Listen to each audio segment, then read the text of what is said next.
So for this recipe I'm using a tinned ham that I happen to have in the cupboard, a packet of ready rolled short crust pastry, a packet of grated mature cheddar cheese. I used 5 smallish eggs, 4 large ones would have done, and I used half a large onion, diced finely. I also used 3 or 4 mushrooms that were pretty much past their best, to be honest. I took my ready rolled pastry and laid it out into a flan dish, although I didn't show you the dish beforehand. This is a ceramic flan dish that I've had for years and years. I think I've had it ever since I set up home a billion years ago. Your pastry pressed all the way in and trimmed the edges, you need to bake it blind. To do that you put it in the oven for about 10 minutes to enable it to form a first crust. Next in my jug I've got my 5 eggs and a splash of milk, probably only a couple of fluid ounces.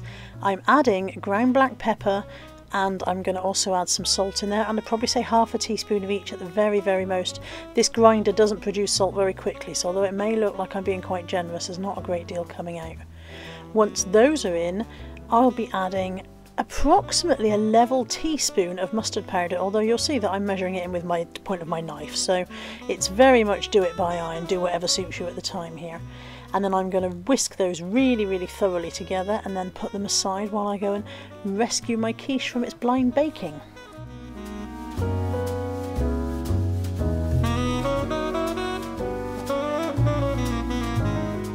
So here's my quiche back out of the oven. I just put the paper in and left it. I couldn't find my baking beads today, and because of that it's puffed up a bit on the base, but I just stab those and it will deflate back down again.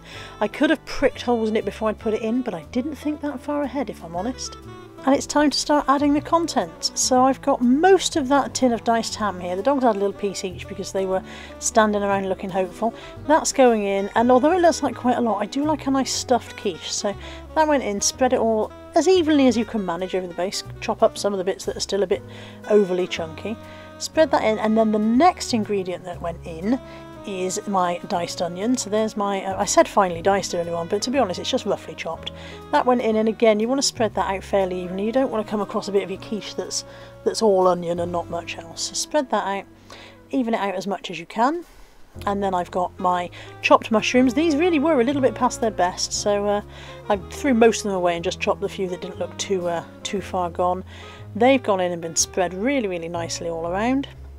And I'm ready to add my egg mixture. Now normally I would whip my cheese in here, and for some reason today I didn't, but it didn't make any difference to the overall quiche. It just meant that I had to kind of force the cheese down through the egg mixture once I'd finished putting it in. So I poured my egg mixture all the way over, trying to make sure that it's nicely even spread out, and then you'll see now that I go in kind of with the knife and have a bit of a rummage to make sure that the egg is soaking down through the contents as well. And it's cheese time, so I've got a bag of grated cheese. I was just too lazy to grate my own cheese, and I'm going to scatter it liberally all over the top, and then I pushed some of it down underneath the egg to try and get it more into the quiche as well.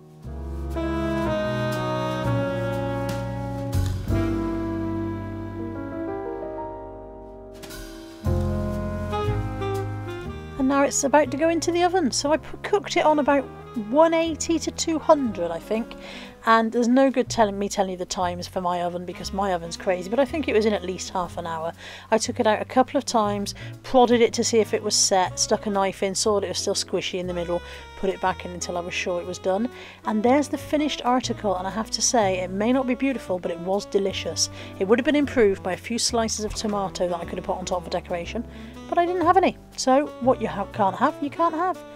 There is my make it up as you go along quiche.